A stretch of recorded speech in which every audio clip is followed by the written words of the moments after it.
Bonjour tout le monde, bienvenue sur le guide de l'auto. Aujourd'hui je me trouve à Busan au sud de la Corée du Sud pour conduire le tout nouveau Hyundai Ioniq 9.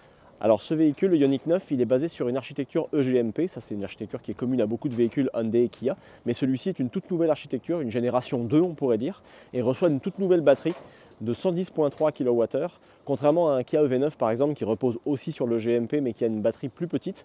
Là il y a une plus grosse batterie et aussi une technologie un peu plus avancée d'après ce que nous a dit Hyundai. C'est une des raisons d'ailleurs pour laquelle le Ioniq 9 sort après le EV9 qui était sorti lui précédemment. Cette batterie là elle va être disponible avec plusieurs versions différentes. D'abord on a un modèle propulsion, ensuite un modèle all-wheel drive et ensuite un modèle performance qui aura lui aussi 4 roues motrices. Le modèle à propulsion, c'est un véhicule donc avec un seul moteur à l'arrière et on a une puissance de 215 chevaux et un couple de 258 livres-pieds. Avec la version all-wheel drive, 303 chevaux et 446 livres-pieds de couple. Et enfin la version all-wheel drive performance, celle qu'on conduit aujourd'hui, elle a 422 chevaux et 516 livres-pieds de couple. Cette version-là, c'est la plus performante de la gamme, c'est aussi la plus chère. On a une version Calligraphy ici, qui est la plus haut de gamme de toutes. Et cette version-là est capable de faire un 0-100 en moins de 5 secondes, donc c'est un véhicule quand même qui est assez performant. Ensuite, en ce qui concerne l'aérodynamique, le véhicule a été particulièrement soigné par Hyundai, avec notamment un coefficient de pénétration dans l'air assez faible de 0,259. Pour vous donner une idée, un véhicule comme le Ioniq 5 par exemple, c'est 0,288. Donc il y a vraiment eu un très gros effort aérodynamique de fait, notamment avec le soubassement du véhicule et la forme de la partie arrière.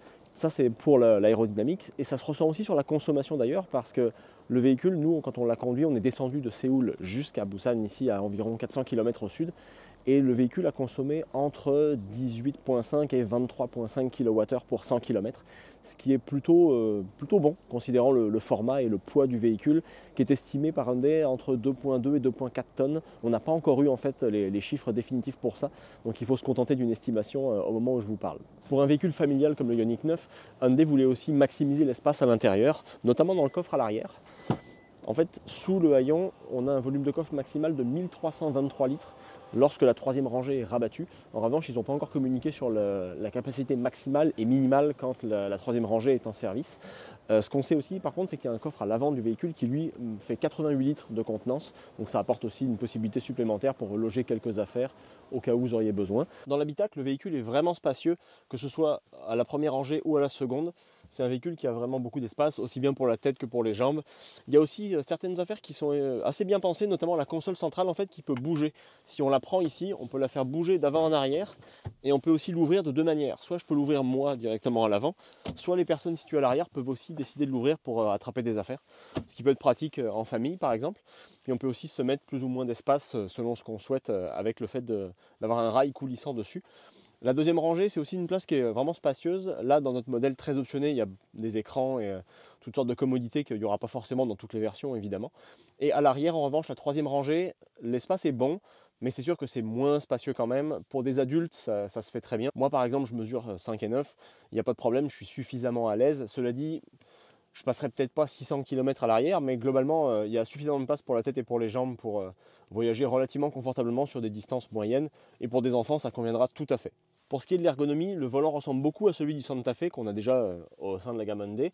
L'écran incurvé fonctionne bien, c'est assez facile à lire et surtout le constructeur a gardé des commandes physiques ici situées sous les aérateurs. Donc on a tous les boutons avec les raccourcis. Alors par contre, certaines commandes sont tout de même tactiles, c'est pas des commandes avec des vrais boutons, mais on a au moins conservé les boutons pour les raccourcis principaux, le bouton de volume et aussi la température. Donc ça déjà c'est vraiment essentiel et ça permet de bien manipuler les commandes en conduisant sans forcément quitter la route des yeux. Et ça c'est vraiment une bonne chose. Sur la route, le Ioniq 9, ici en Corée, malheureusement, on n'a pas eu beaucoup de possibilités de rouler sur des routes sinueuses. C'est beaucoup d'autoroutes et beaucoup de routes à 70-80 km/h, donc je ne pourrais pas vraiment vous parler de la tenue de route dans des routes, mettons, un peu plus montagneuses. Mais en tout cas, ce qu'on retient vraiment, c'est le confort du véhicule. C'est un véhicule qui est très confortable, qui se comporte bien. On a apprécié aussi le confort des sièges. J'ai pas trop aimé par contre les rétroviseurs coréens, mais heureusement nous on les aura pas. C'est des caméras en fait qui projettent ici le rétroviseur sur le côté du conducteur et du côté passager. J'ai pas particulièrement aimé ce système là, mais comme on l'aura pas, c'est plutôt une bonne chose. Ensuite, la direction, c'est un véhicule qui est assez léger comme direction, c'est plutôt précis, ça va, mais c'est pas un véhicule qui a de prétention sportive véritablement.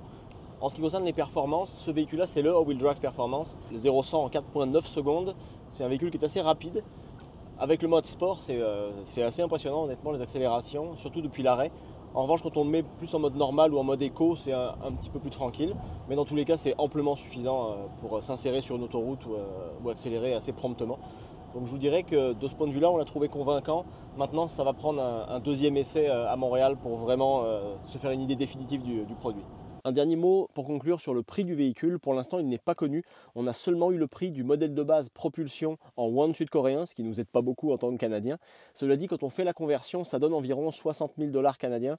Et quand on a posé la question chez Hyundai de savoir si le prix de base du véhicule propulsion pourrait être autour des 60 000 dollars. Ils ne nous ont pas confirmé l'information, mais avec un petit sourire, ils nous ont dit que c'était possible et que ça avait quand même du bon sens. Donc le prix devrait, selon toute vraisemblance, tourner autour des 60 000 pour le modèle de base. En revanche, pour les versions all-wheel drive régulier et all-wheel drive performance, celui qu'on conduit aujourd'hui, ça devrait évidemment être beaucoup plus dispendieux, surtout un modèle Calligraphy comme celui qu'on a aujourd'hui.